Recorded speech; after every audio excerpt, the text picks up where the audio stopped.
하나님 말씀 시편 14편입니다.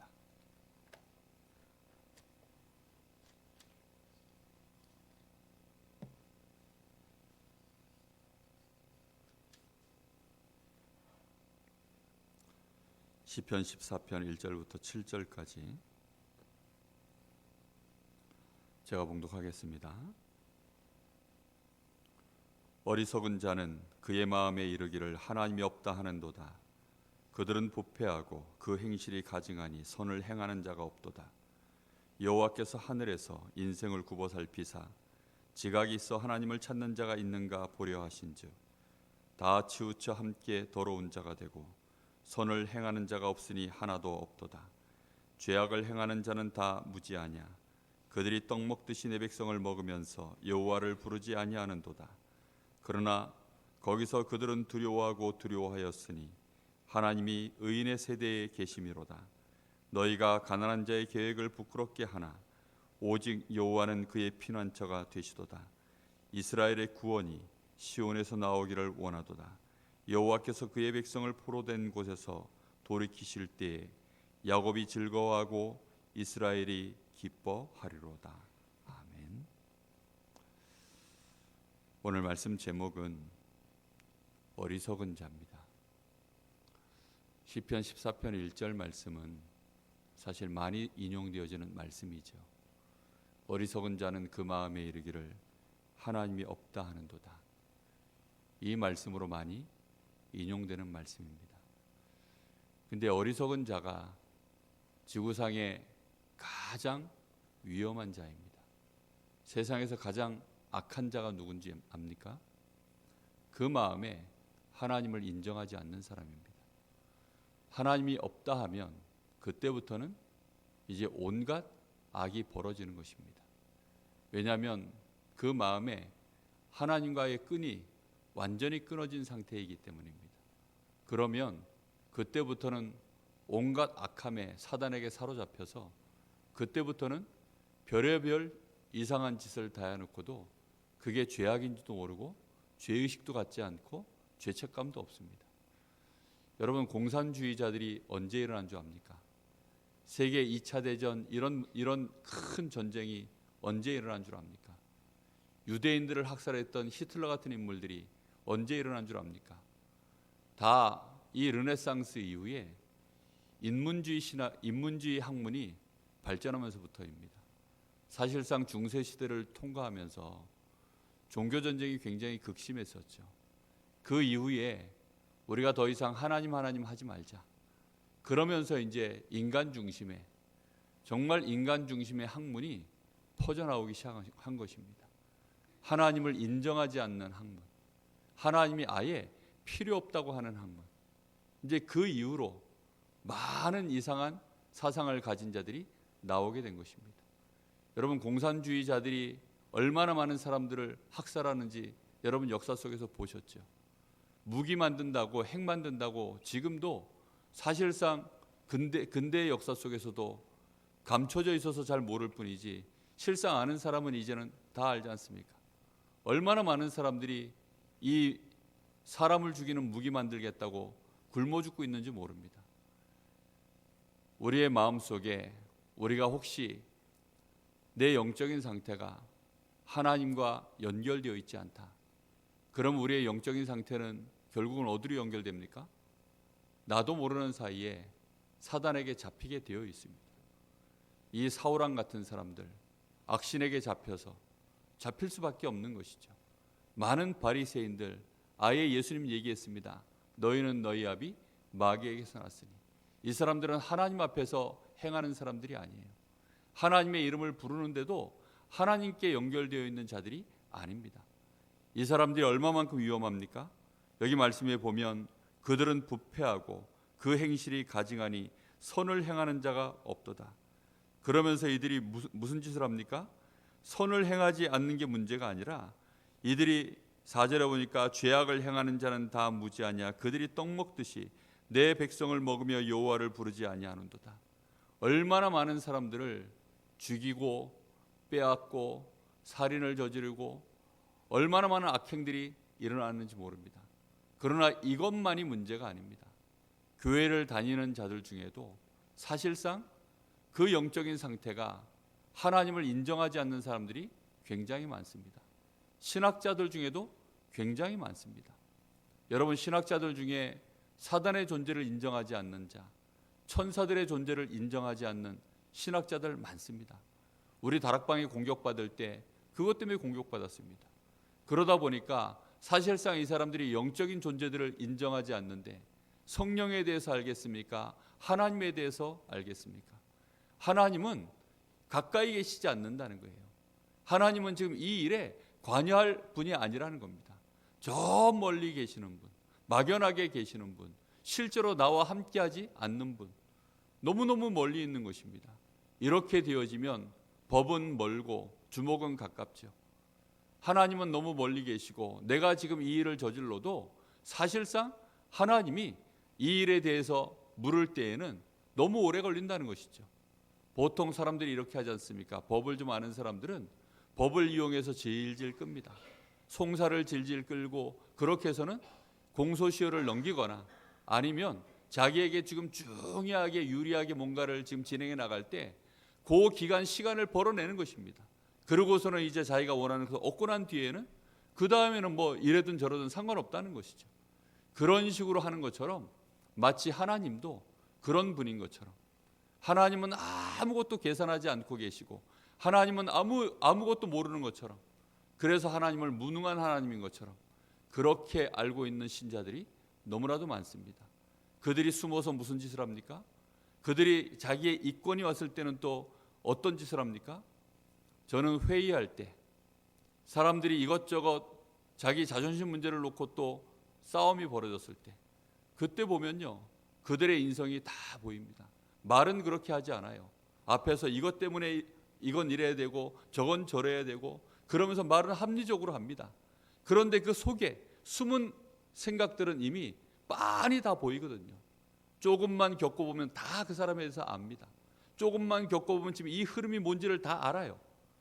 그런데 사람들은 눈 가리고 아웅한다고 어떻게 종이로 불을 덮겠습니까? 근데 사람들은 그런 식으로 덮어놓고 모르는 줄 압니다. 다 알거든요. 다 아는데 가만히 있을 뿐입니다. 가만히 있는 사람들은 힘이 없어서 가만히 있습니까? 아니죠. 하나님 앞에 서 있는 것입니다. 하나님 앞에서 기도하고 있는 것입니다. 하나님이 하실 것을 알고 있기 때문에 기다리고 있는 것입니다. 다윗이 모를까요? 다 알고 있습니다. 요셉이 모를까요? 다 알고 있습니다. 렘넌트 7명이 이 지금 저쪽에 있는 사람들이 어떤 사람인 거 모를까요? 다 알고 있습니다. 그런데 왜 그냥 있을까요? 예수님이 모르셨을까요? 가룟 유다를 다 알고 계셨습니다. 그런데 왜 가만히 계실까요? 하나님이 하시는 방법이 무엇인지 알기 때문입니다. 이 어리석은 자들은 하나님을 체험한 적이 없어요. 언제쯤 체험할까요? 자기들의 인생에 큰 심판이 왔을 때입니다. 자신의 인생에 불강력적인 문제들이 왔을 때입니다. 그나마도 하나님의 은혜를 받지 못한 자들은 그때도 인정하지 않습니다. 주로 뭐라고 얘기하죠? 억울하다라고 얘기합니다. 내가 졌다라고 얘기합니다. 내가 지금 죄인이다. 하나님이 나를 심판하셨다. 이렇게 말하지 않고 내가 졌다라고 얘기합니다. 파워게임에서 밀렸다라고 생각합니다. 주로 억울하다라고 생각합니다. 나보다 더 나쁜 인간이라고 말을 합니다. 자기도 그런 일을 하면서 이길 수 있으면 어떻게 하든지 이기려고 합니다. 여러분, 우리의 마음속에 생각하셔야 됩니다. 그래서 우리가 하나님이 주시는 은혜 속에 들어가야 되는 것입니다. 오늘 여기 5절 말씀에 보면 이렇게 말하죠. 그러나 거기서 그들은 두려워하고 두려워하였으니 실제로는 하나님을 굉장히 두려워합니다. 그런데 그 뒤에 말이 더 중요하죠. 하나님이 의인의 세대에 계심이로다. 하나님과 함께하는 자들이 진짜 있습니다. 그들은 하나님이 함께하심을 진짜 알고 있습니다. 하나님이 나와 함께하심을 진짜 아는 자들은 어떻게 합니까? 그런 악한 자들, 그 어리석은 자들을 보고 있으면 안타까울 뿐입니다. 그들이 하는 일이 정말로 하나님을 향하여서 정면으로 대적하는 일만 아니면 정말 기다려줍니다. 혹시 그가 자기도 모르는 사이에 하나님의 은혜 속에 들어와 있는 자임을 알면 그를 하나님의 은혜를 받은 자이기 때문에 그를 또 어쩔 수 없이 귀하게 보고 섬겨줍니다. 여러분 교회 안에도 성도들이 있고 목회자가 있고 많은 우리 어린 후대들이 있습니다.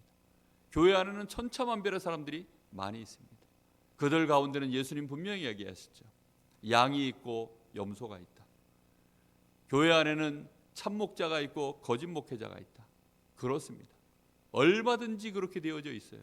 그러다 보니까 사실상 그 속에서 벌어지는 말도 안 되는 갈등들이 알게 모르게 계속 진행되어지게 되어 있습니다. 그런데 하나님은 어디에 계신다고요?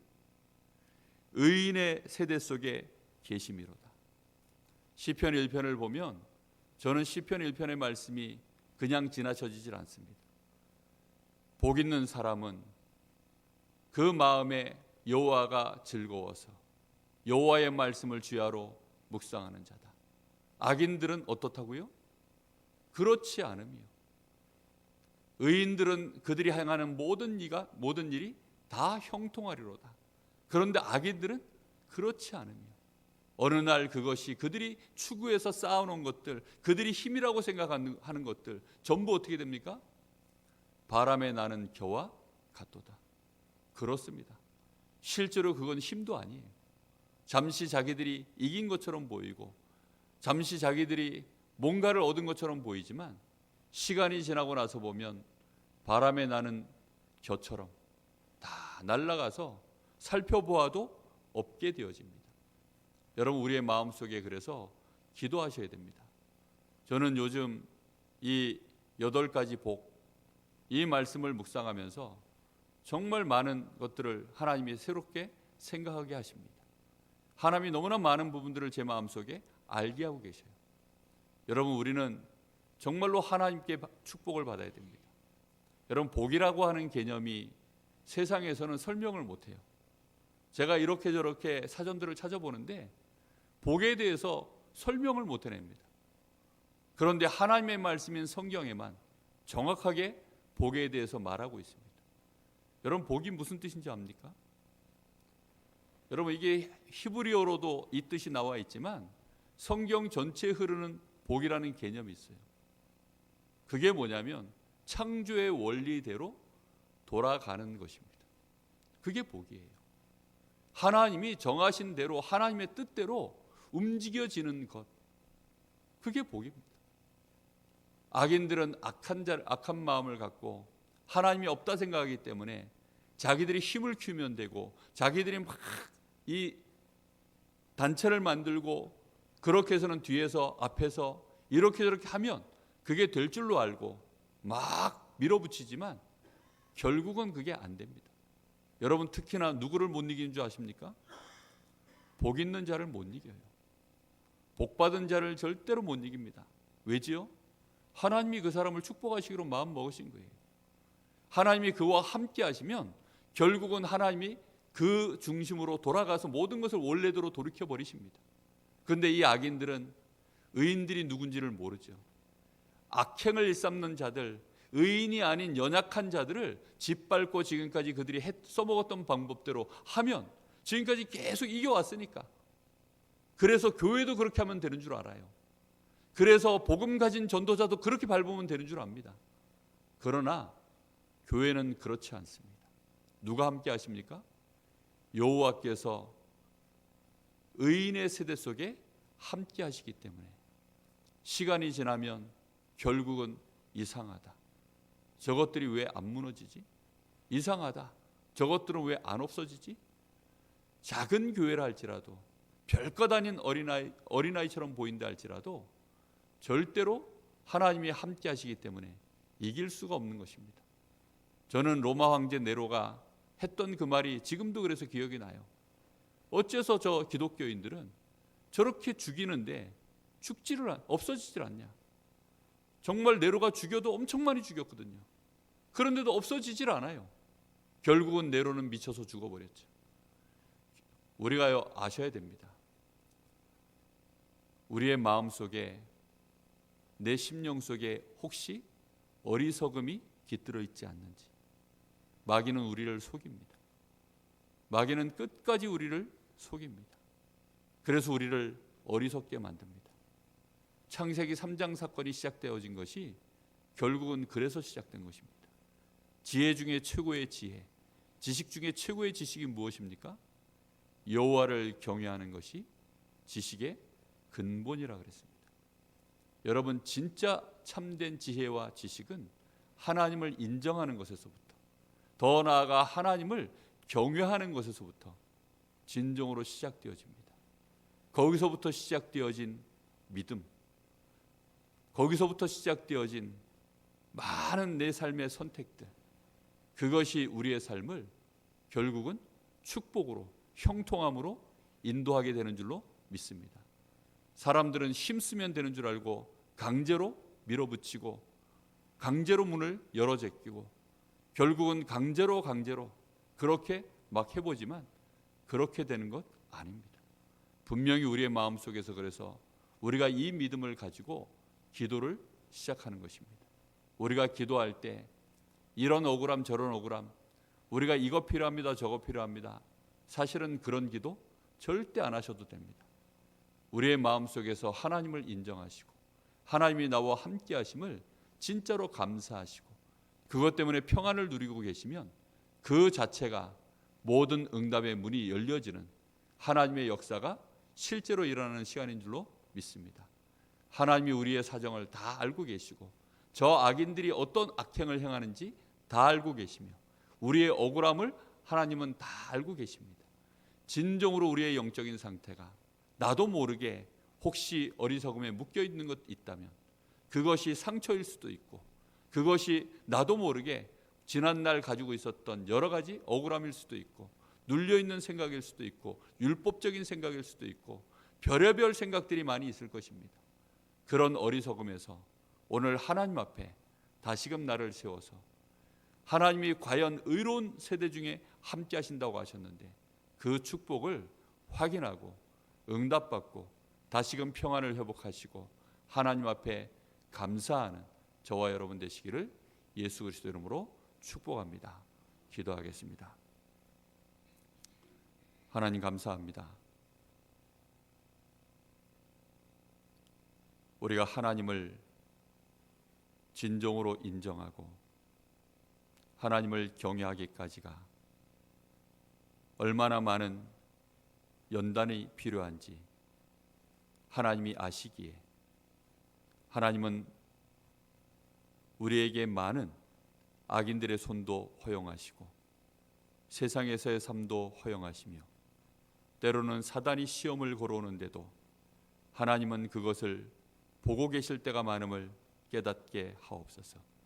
진정으로 우리가 하나님 앞에 경외함으로 설 때에는 아무도 우리를 이길 수 없는 하나님이 나와 함께 하시는 그 증거를 하나님이 다윗을 위하여, 요셉을 위하여, 이스라엘을 위하여, 초대교회를 위하여 하나님이 역사하셨던 것처럼 우리를 위하여 하나님이 역사하시는 그 시간표를 보게 될 줄 믿습니다. 이 세대의 사람들이 하나님 계심을 보지 못하며 수많은 악인들이 우리 교회와 우리를 통하여 하나님이 계심을 보지 못하는 이 불신앙을 용서하시기를 원합니다. 정말로 이제는 우리를 통하여 우리 후대들이 하나님이 계심을 볼 수 있게 하시며 오늘 예배 속에서 우리 모든 성도들이 하나님이 우리와 함께 하심을 누릴 수 있도록 축복하여 주시옵소서. 오늘도 주의 성령으로 충만한 역사를 이루시기를 간절히 소원합니다. 여호와를 경외하는 일이 우리 교회의 성도들 가운데 흔하게 일어나게 하여 주시옵소서. 하나님의 말씀이 흥왕하여 성취되어지는 그 증거 속에서 우리 후대들이 자라나게 하옵소서. 많은 연약한 자, 병든 자들이 이 하나님의 은혜 안에서 그 심령의 치유를 받게 하시고 하나님 앞에 감사를 회복하게 하시며 특히 연약한 자, 또 가난한 자들이 정말로 이제는 하나님 앞에서 꿈을 꾸게 하시고 이 시대의 하나님, 부자들을 향하여 또 서밋들을 향하여 우리 교회가 마음껏 도전할 수 있는 그런 힘 있는 교회로 초대교회처럼 응답받을 수 있도록 주님 역사하여 주시옵소서. 하나님이 영광을 받으시기를 소원합니다. 진정으로 여호와의 영광의 빛이 우리를 통하여서 세상에 빛이 되어 빛으로 나타나기를 소원하오니 주께서 오늘도 역사하여 주시옵소서.